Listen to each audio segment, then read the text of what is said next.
All right, good afternoon and welcome to the College of Engineering at UT Arlington. This is our virtual brown bag, and this Friday we have with us Sushil Sharma, who's going to talk with us a little bit about matching algorithms. Just as a reminder, these events happen every Friday and are listed on our website. You're able to go on there and see broadcasts from the past and click on links to see our prior videos as well as our schedule for upcoming speakers. So we hope you'll be able to join us each and every Friday here at noon. So a little bit about our speaker today, Sushil Sharma, who joined LendingTree in July 2018 and oversees product and analytics teams across the organization, utilizing product innovation to help simplify financial decisions for consumers. He came on board to help drive growth at LendingTree and their business. He's also a world-class leader. Before that, Sushil was with Match.com as CPO there and was there for about 18 years.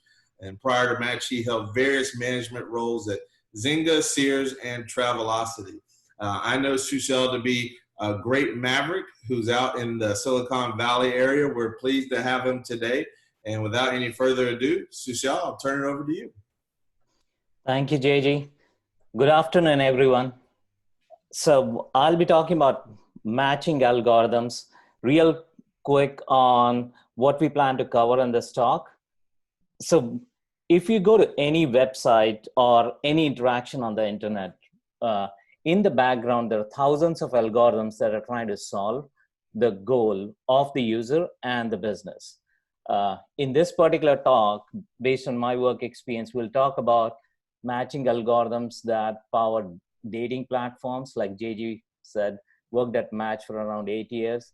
And currently I'm head of product at LendingTree, which is a financial marketplace. So we'll talk high level about what the constraints are in real world and how do we try to solve it. Just as a reminder, the goal of this talk is not to talk about the technical details or implementation of these algorithms. Most of the time that is proprietary information, but it will give you enough understanding of how it works in the real world, what are the constraints, because it's always challenging trying to solve for the consumer, the business goals, and what the platform is trying to do. So let's jump into the dating platforms. So if you think about first principles, like what is the goal of a dating platform? It's basically, think about a social network that has 0 nodes connected on the first day. So the first day a user joins the platform, it's basically the user without any connections. So the goal of the platform is to get the users to connect with other members. So the outgoing communications, they're called interest. This is basically, say, user A expressing interest in user 4. Then, based on what the interest was sent, some of these will turn into mutual interest. Mutual interest means both parties have either liked each other but haven't communicated yet. And the last tier is messages have started flowing. So the end goal of the platform is basically to maximize the number of these messages among users. So high-level business overview of how most of these platforms work. So there are 2 broad categories. One is hard paywall. Hard paywall basically means the things that are free are the user can create a profile, they can search, they would be matched with other members, they can send interest, but if they want to send messages, then they have to basically become a paid subscriber. If you look at soft paywall businesses like Tinder, almost everything that is free with hard paywall, that is free, including the ability to send messages based on mutual likes. And then they have tiered subscription. So your paid subscription would, in the case of Match, would help you see who has viewed your profile, who has liked your profile, and a bunch of other add-ons like events. You could attend events. On the add-on side, so these add-ons to some extent help users to game the algorithms, if you will. For example, there are one add-ons which are basically top spot. What it does is it will promote you on top of the stack of all the recommendations. Think about this as if you're familiar with like Google ads. So this is your paid ad that the organic results would show up, but a provider who's paying for that particular keyword, their ad would show up on the top. In terms of pricing is also a function of how the user perceive these platforms. Like Match is focused more on quality. So the pricing is around 2x that of other soft paywall products. Now, if you take a step back, walk through the user journey. So three main categories of user journey. One is how do we acquire users? So this is the function of marketing. And from the product side, we try to onboard the user onto the platform.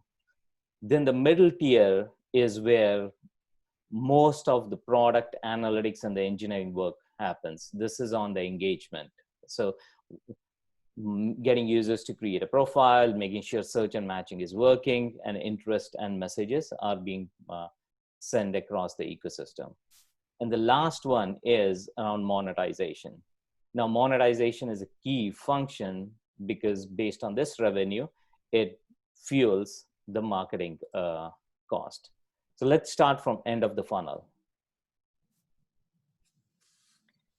So if we take a step back, like how do we look at monetization? So high level, the revenue function is basically your paid member count. This is your number of subscribers who are paying in a period multiplied by average revenue per paying user multiplied by duration. So this is basically a subscription revenue falls into the first three pillars. And then the add-ons and ads, those get added to the overall revenue. This is a pretty generic equation you can apply to almost any SaaS-based business. Now, on the pricing strategy, the goal always is to drive the economic value that is much, much higher than the market price. So you think about dating, the economic value is basically search of your life. And in terms of market pricing, based on the platform, it normally is between like $20 to $40 per month. So let's now look at the acquisition strategy, which is more on the marketing side. How do we measure the cost? So cost is a function of the key metric there is CPR, which is cost per reg. Reg is basically a site visitor who has registered on the platform. The goal of marketing always is to keep the CPR as low as possible, but at the same time maintaining quality. Now, if you look at revenue, revenue is your lifetime value, which is coming from the subscribers divided by total regs. And if you look at the unit economics, that's the margin on what it cost to acquire the user versus what the revenue was. The goal most of the time is to keep ROI above a certain threshold, not just break even. If you're just acquiring every user at break even, then most probably your business won't be generating that much profit. So it will be a function of your operating goals. Your ROI thresholds could be 20, 30% based on what the business goal is.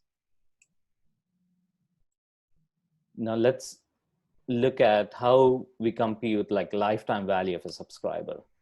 So lifetime value is basically the cash that you get from the user on the first time transaction. So FTS is your first time subscriber, and whatever cash would be generated whenever in future period this user again were to resubscribe. So if you would double click just on the FTS cash, it is the first time subscriber price into duration. Now let's look at the resub cash. Not everyone who subscribes would be resubscribing. So your resubscription would then be multiplied by a factor, which is like number of resubscribers per a first time sub.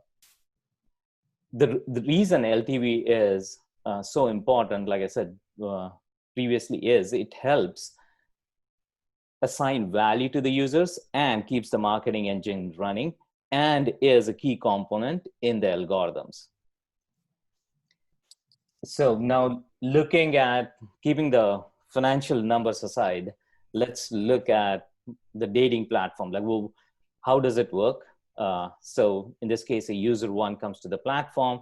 There are four main categories of preferences. Think about from an algorithm perspective, these are the attributes that the algorithm will try to maximize. So these are just categories. Like basics would be the user is telling about themselves, gender, age, location, height, and self would be more details about the user around, say, income, education, kids, their current marital status. And we ask the consumer about what their preferences are in their partner. So that falls under the C criteria. And then there are certain parameters which in the background, they're called deal breakers, which is the user would not like these deal breakers to be violated. These could be if someone says, I don't want to date someone who smokes, or I don't want to date someone who drinks, or I only want to date someone who has certain religious or is of a certain religion or ethnicity. The same thing happens with other users. The goal is the self of user one is we try to match your self attributes with the seek attributes of a different user. The same way user two's self would be matched with user one's seek. And all the algorithms fall in the center. So these are just simple buckets to understand the range of algos. There are thousands of algos in the background. But if you start from a broad-based search, this is one-way match, which in this case would be you look at user one, if you're trying to solve for user one, and then find a collection of users that match what this user is looking for. Mutual would be you're overlapping the user one's preferences with the other user's preferences. You might like is more similar to adjacency. If you like, say, user A, what are the other users you would like? And on the left side, it's more the spectrum, where the strictest algorithms would be like daily matches, which is a flagship algorithm that tries to honor everything that the user is looking for, including the deal breakers. So let's look at the ecosystem high level. So if this is the whole addressable universe, X1, these are all the users on the platform. The moment like the first set of algorithm is run, then the universe starts narrowing down. So this is your one-way search world. Then when mutual gets overlapped, then the addressable universe, or liquidity in this case, is further shrinks. The goal of the platform ultimately is to generate dates. Now, the way date leads is defined, it's basically a three-way messaging. User A has sent a message to user B has responded back, and then user A has again closed the loop. For folks from computer science, this is very, very similar to TCP three-way handshake. In fact, it's modeled after that. So it's basically now the connection is established. In the background, every time a match is recommended or anytime a profile is shown, there are actually thousands of algos that run in the background. There could be like different algos for every user that is shown in the recommendation set. So in this case, it's just a representation where, say, the first user that is shown, the goal could be this user had liked you, and now the system is trying to test, okay, would you like this user back? So this is the algo is trying to solve for incoming likes. maybe for the second slot, it could be outgoing likes, that the system is predicting that you have a higher propensity to like this user, and the system would show that user next. Goal 3 could be both of you have liked each other but have not communicated, like haven't sent a message. So the algo up here would try to close the loop and get the user to send message. There could be another slot that is trying to get attention to a new user that has just joined the platform. So this is for representation purposes, but from like scaling the system, it's not that the platform runs on 3 or 4 algos. There literally could be an algo per every recommendation that is shown to the user.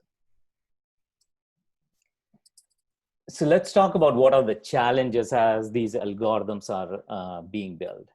So if you look at standard e-commerce, right? Think about Amazon.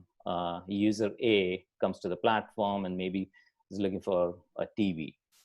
So only one party can reject. So only the user can reject the TV. When we say reject, they may say, okay, I don't like the TV, and keep browsing and to find the next one. But in dating, both parties can reject. So you may show user B to user A, and the user may actually like user B, but user B actually does not like user A. So you have to make sure that the experience of both users is balanced in the matching algorithms. Otherwise, say if you keep showing user B people that this user does not like, then their experience on the platform would be pretty bad. So on dating world, there's a saying that a TV can't reject you, but other user can. So balancing both sides of the equation is very tricky. The other challenges as you think about building algorithms is, let's go back to the e-commerce example. Say someone is looking for a 65-inch TV, price range is around X. It becomes fairly easy to do attribute match and figure out other 65 inches TV, which could be in the price range Y, but very similar to the price range that the user was looking for. So there is very strong coupling between other products, and the attributes are very well defined. The other great thing about e-commerce is the ability to predict what is the next product you would want is very, very strong. For example, someone buys a TV, you could probably guess that they need an HDMI cable to actually get the TV to working, right? So on the checkout path, recommending other products becomes fairly easy.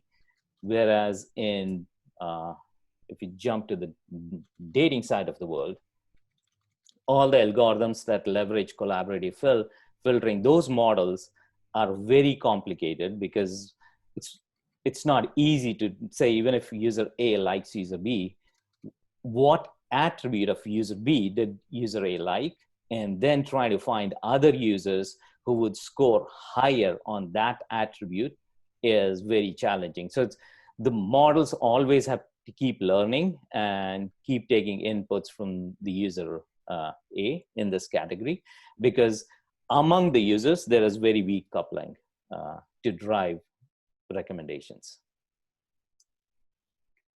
The other challenge on the platform is, so if you were to think about like the e-commerce example, what the user is looking for is fairly well defined, and the user does not change their preferences very fast. Whereas in dating, what happens is the preferences keep changing very fast. This is just a representative sample that at one point of time, if the incoming interest for a user are very high, then they tend to become very picky. So the rating percentages would drop. So your backend algorithms may have learned the behavior that, okay, this user is very picky.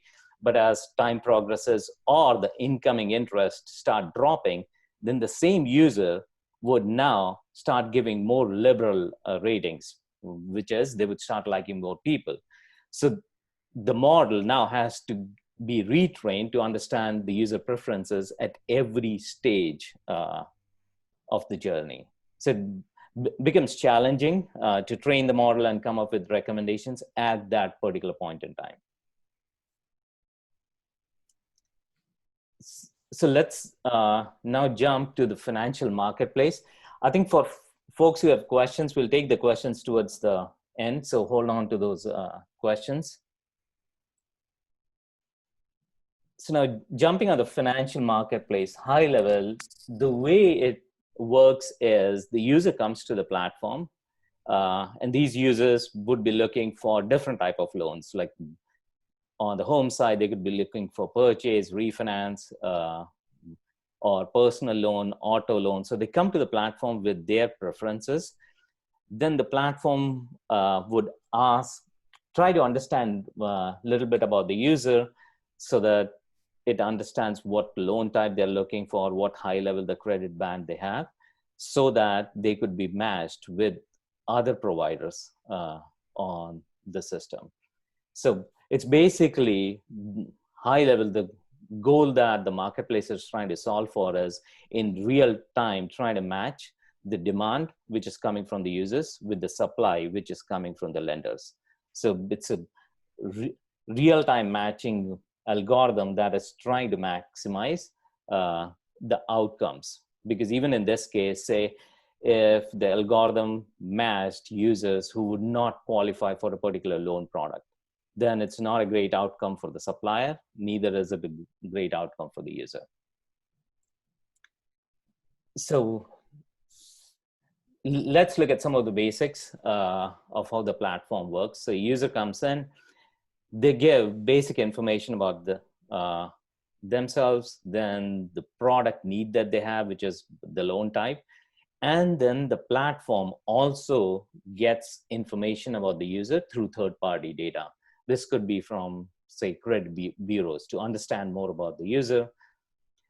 When lenders come to the platform, they come with a budget that this is their budget, and here are the times of the day when the agents would be working.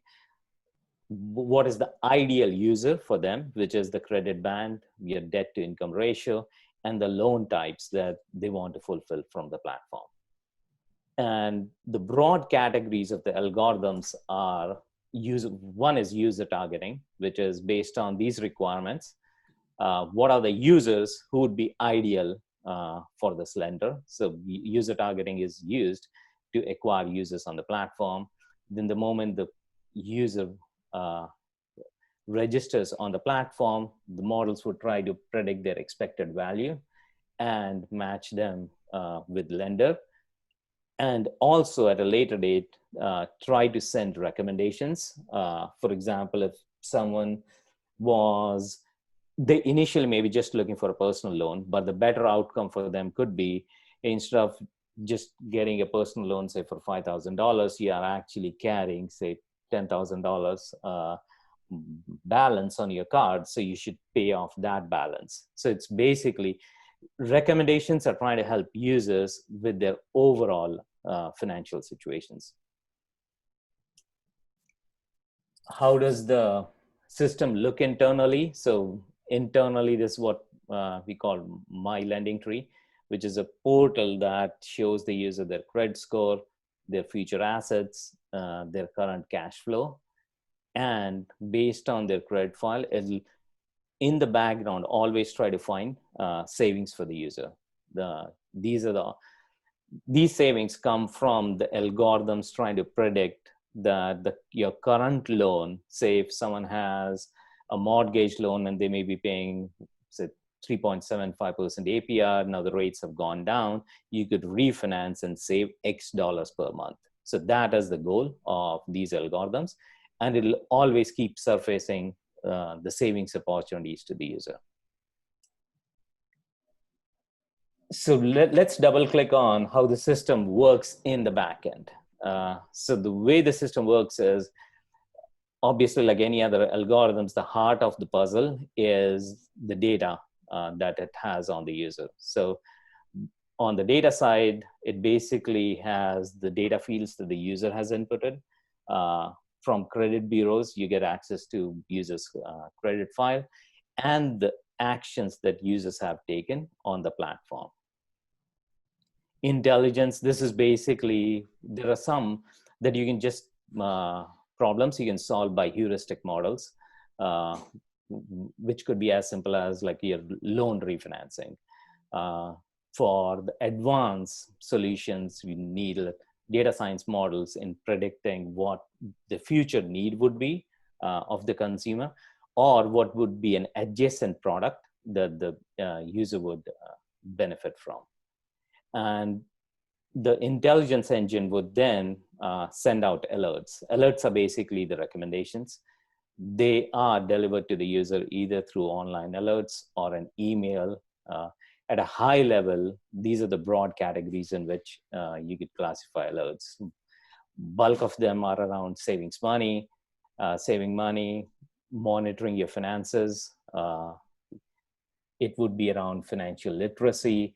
If a user has input a goal, that maybe one of the goals for the user would be, I want to buy a home, say in 2 years, then the alerts would be around, okay, this is how much you would be saving, this is how much you should be paying your current loans with, so that it's helping the user advance in their journey.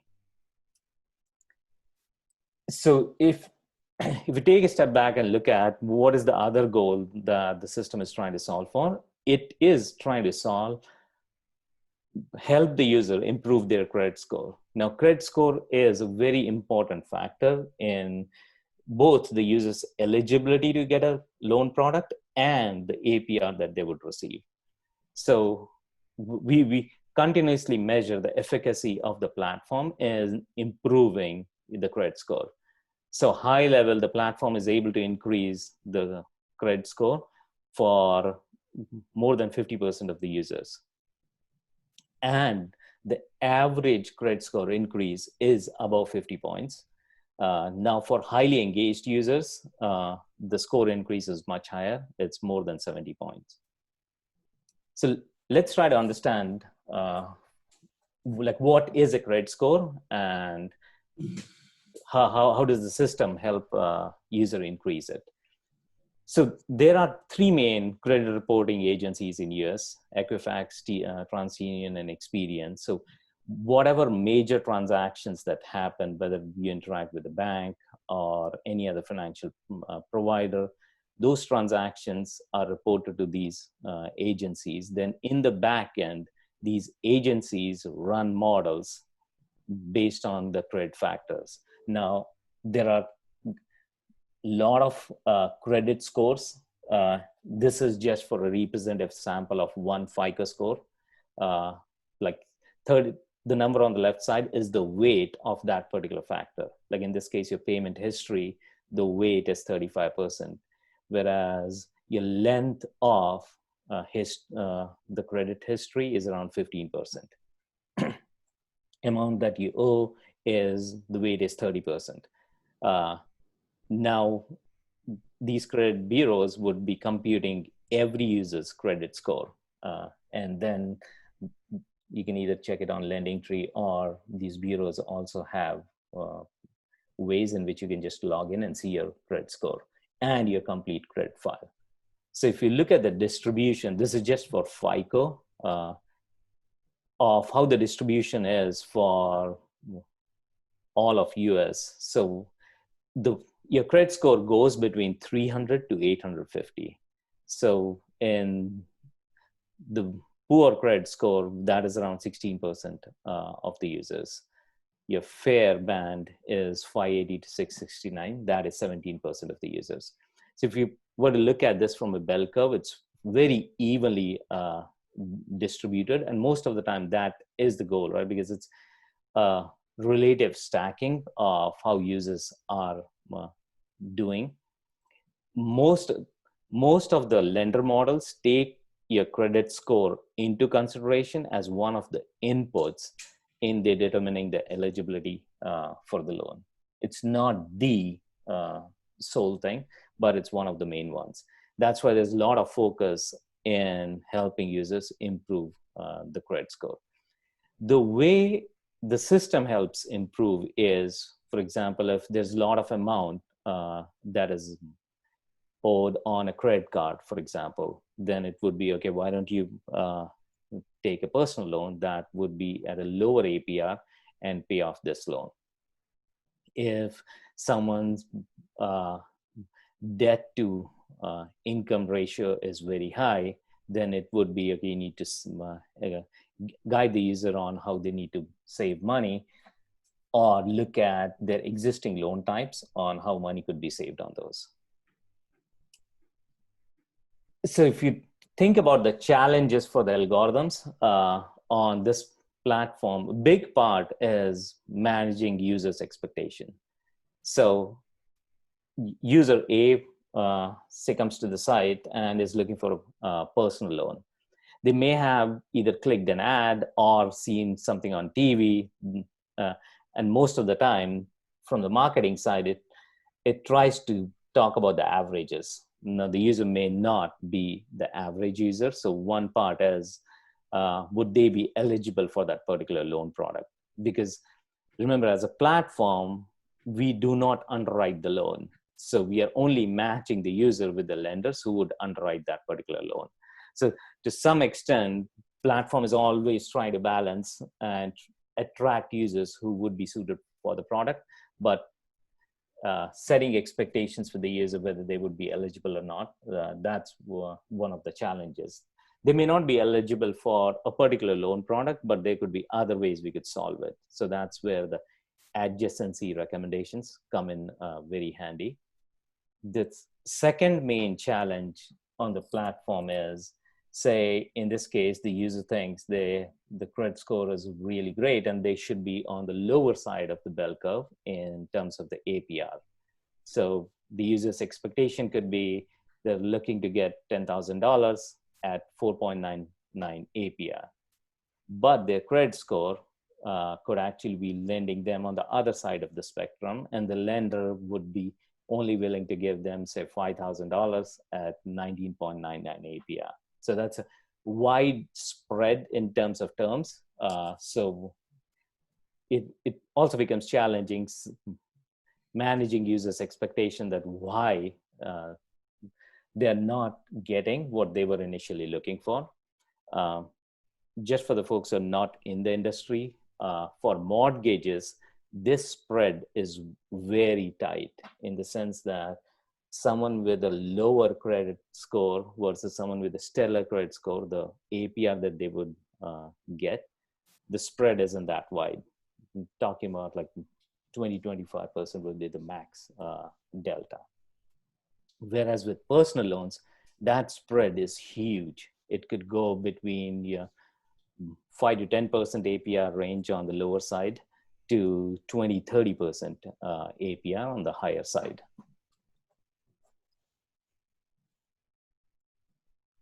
I think those were the main prepared materials that I had. Happy to take questions either on the dating part of the world or the financial marketplace. We do have one question, and it's how has online dating become more popular in recent years than meeting someone face-to-face because of the algorithms it uses? So that's a great question. I think if you just look at the secular trend in US, the number of people, even when like, I think initially I had joined Match, close to 10 to 15% of the population were having either have tried online dating, but structurally now that ratio has increased to like 40 to 70% based on the category. I think algorithms have helped, plus other options that the user has, those are waning out, right? Like 30 years back, most people were meeting each other by either through friends or doing actions in other physical world. The biggest thing online dating is helping is giving more options and more relevant options also. One, you would see more people on the first day of any dating platform you register versus, say, if you were to just walk in a grocery store. So the, the number of users you get to see, that has dramatically increased. Plus, the algorithms have started becoming more and more relevant. They're learning a lot about the user and giving tools for the users to express themselves. So I think it's a combination of the macro environment, and the platforms are evolving a great deal also. Okay, great. I think this next one is more of a comment than a question, but they were saying that I think that the second person doesn't know that the first person likes them until both like each other or match. What a thoughtful idea or algorithm. Do you have anything else to add about that? Yeah, so the only thing I would add is, so there are some dating platforms that actually say, when say user A likes user B, they'll say that user A likes you. Now there are ways to basically in the back end to have different settings, plus there are different dating platforms that will only reveal when it's a mutual like. I think from a user experience point of view, just revealing when it's a mutual like, that is very, very beneficial. This way no one feels rejected, because that used to be one of the biggest complaints of dating algorithms. People would say, I've sent whatever 50 likes and no one has responded back. Maybe they were not shooting within their league, but you can't tell it to the user. Now with mutual, it becomes much easier that the algorithm would just understand that this user A has liked user B, and then would try to keep their profile on top of the stack when user B is looking at the recommendations. So yeah, I think it's a great innovation on the platform. No one feels rejected, and you can only message after both parties have liked. Okay, thank you. Another question in the chat is, so for a dating platform, how is the initial population of people to work the algorithm obtained? It would be like a store with no products in the beginning. So I think is the question more about the cold start problem, that say if someone were to start a dating platform today with 0 users, the first person who joins would have no matches. So that definitely is one of the challenges of starting, whether it's dating or any other social network, is the value for the first user is the least. That is why with dating platforms, what happens is we would always look at reaching a critical mass before either charging for a feature or adding, say, any type of subscription layer on top of it. I think that is what in the industry is called the cold start problem. There are ways to do it. For example, through partnerships. Say if there's some other platform that has a lot of users and they were dabbling into creating a social network, then you could start dating on that particular platform. Just like Facebook is now launched Facebook dating on Facebook users, because the users were already on the platform. I think the second part of that question was more about the first time the user comes to the platform, how does the platform know about their preferences? So that is the learning journey, that based on the registration info, it will try to predict what type of user cohort does this particular user fall under, and would still try to recommend matches from a wide variety of users just to understand the user preferences. But eventually, the algorithm would be much better at predicting matches, say on your 7th day versus on your first day on the platform. Okay, great. Here's a lending tree question. Is lending tree model viable in APAC, APAC? I'm not sure what that means. I'm sure you probably do. Yeah, I think it's Asia Pacific. It is, and there are some platforms that I know are in, like UK, there are platforms like this. There are some platforms in Brazil, in India also. So think about the marketplace, the value a marketplace adds is, if there was no marketplace, then the user has to go to all the lender websites and find which lender would give them a loan. The parallel that I can think about is the travel industry, say 10 years back. If a user wanted to see, okay, what flights go, say, from Dallas to Chicago, they have to go to American Airlines, they have to go to Delta, they have to go to United, and then find those flights. And then aggregators came into picture where you just have to go to one portal and you'll get all your flight options. It's very similar to that value prop in the financial marketplace, because every lender will not be giving loans to every user under the sun, right? Because at the end of the day, every lender also has models where they figure out that based on the capital that they have, this user segment is the best one to lend to. And all of them have a portfolio-based approach. So when everyone has like different pockets of users they want to lend, the value of a marketplace is actually amplified, because in a marketplace, you can get all those lenders and the customer just has to come once, and then they would get to see the offers that every lender is giving. Okay, thank you. And the next question is, do you have related matching challenges or opportunities on your two platforms between users and ads? Sorry, could you repeat that? I'm sorry? Could you repeat that question? Yes, the question is, do you have related matching challenges or opportunities on your two platforms between users and advertisements?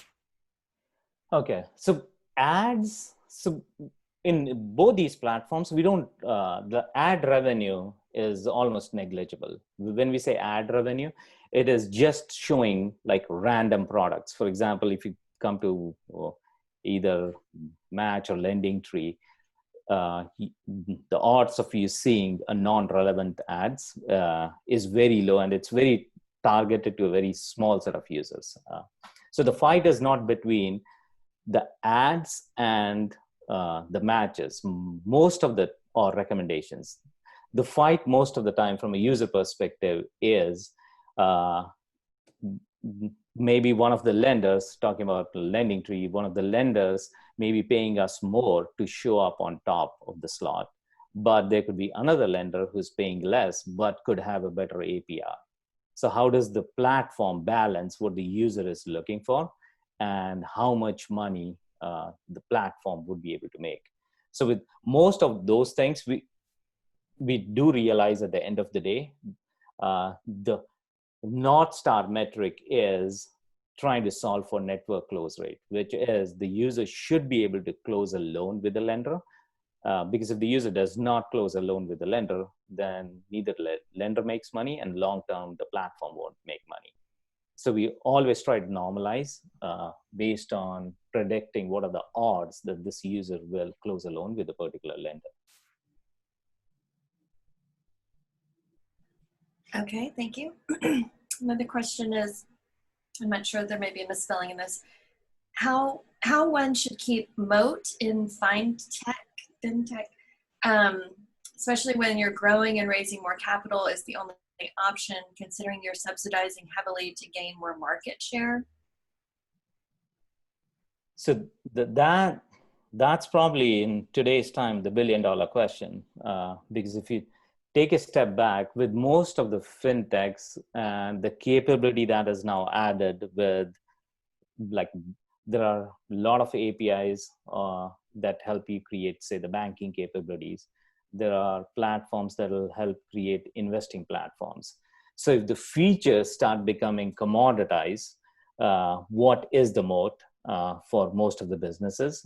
Obviously, the platform with the highest number of users would always win, right? Because the marginal cost of acquiring users is almost zero. Think the extreme end of it, if someone had, say, 150 million users in US on their platform, they almost have most of the addressable universe on their platform. So long term, that would be the moat of how many users are there on the platform. Now, for a new startup, obviously they don't have that big of a user set. That is why still having a product that is dramatically different than what the competition offers has shown that it will attract users. I mean, like Robinhood is a good example for investing. It's not that before Robinhood, there weren't investing platforms. There were 10 plus really strong investing platforms, but the way they approached it made investing so easy that an average user, without knowing much about the security, can, with a few clicks, invest money into it, right? So there, the wow factor was the product. Now, moat would always be, I think most industries, it's a shifting capability. But if other industries are a proxy, aggregators or users who have lot of engaged users on the platform probably will win long term. Okay, thank you. Another question from Roman is, can't a marketplace company also feature their own products? For example, LendingTree being to leverage its data to create better algorithms for lending and lend itself. An example of this is Amazon, which started as a marketplace and then began introducing its own products. Yeah, so I think it is in the lending space, it becomes challenging. I think we have talked about it a lot. In fact, LendingTree used to have loans, like home loans as a platform. What happens is I think the perception among the lenders or the providers is, will the platform take the best users and divert them to the house loan product, if you will, and send the other users who may not be that profitable to the lenders? So that's like the foremost concern that we as a platform have to solve for. Normally, with platforms, I think if you were to look at retail, your white label brands are an ideal example. If the market penetration is very high, for example, say if LendingTree had, of the online loan marketplace, if we had, say, 40-50% of the market share, then getting the next 10% users would probably be difficult, versus we just launching our own loan products on the platform.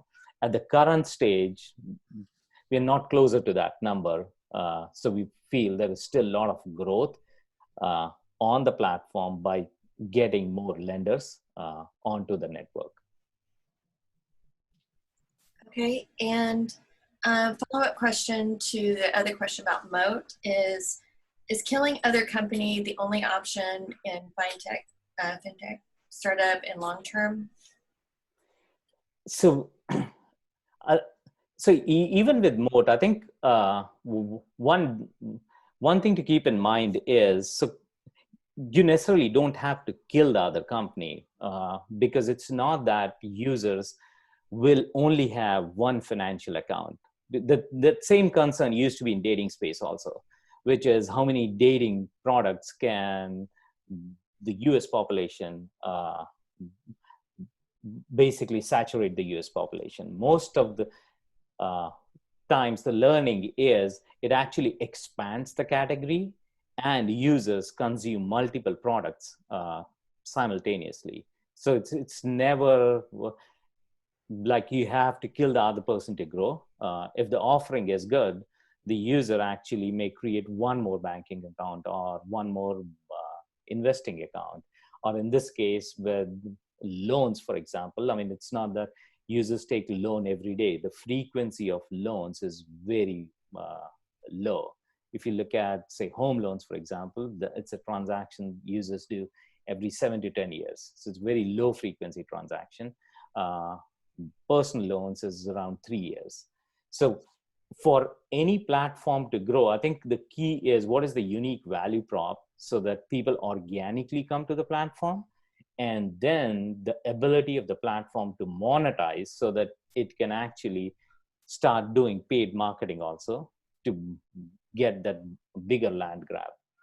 I don't think it's a space where only one or two people would thrive.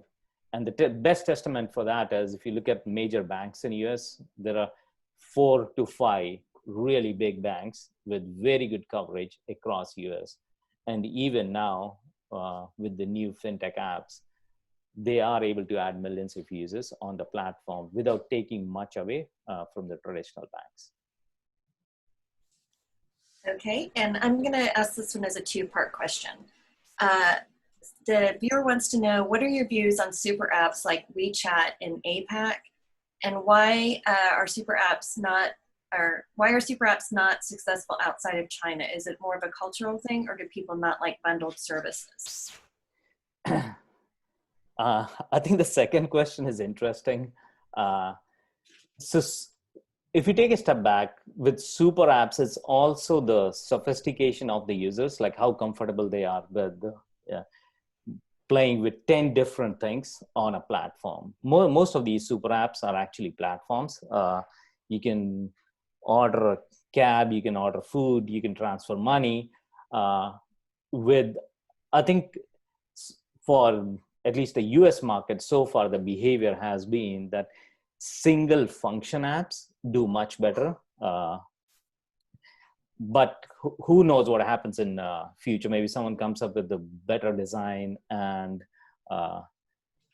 interfaces where it becomes very easy. But so far, the super app in US has been your phone. Your smartphone is the best super app, right? If you need a ride, you would launch, say, Uber or Lyft. And if you want to order food, you would launch food delivery app.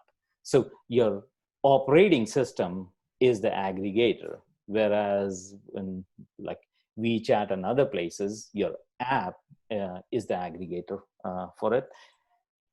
I don't know what the actual reason is among the maturity of the users and why that particular app has not basically taken off in US or even other places. For example, there have been a bunch of hypotheses. For example, the network speeds overseas isn't that great, so people are hesitant downloading multiple apps. So once you have an app, and if that app becomes the platform, it drives engagement. But I don't claim to be an expert that I know exactly what it is. I'm just laying out my views of what the situation is. Maybe it's something interesting for a comp science student to figure out what would be the super app in US and build it. Okay, we have time for one more question. And the question is, what are some of your favorite or useful types of algorithms and why? I think the best algos are that try to solve the user's need, right? Which is, if you look at high level, the algo, which is like, they're trying to match with the lender. I think it's always interesting to solve on the edge cases. For example, trying to find out whether it's on dating, like why is this person not getting attention? How could we get this user attention and make them successful on the platforms? Those are the ones that are more challenging and fulfilling versus your mainstream ones who, same with lending, which is someone would have, say, a particular thing on their credit file, and that is making them not become eligible for the loan product. So helping that user improve their credit score and then solving for what they were looking for. Those are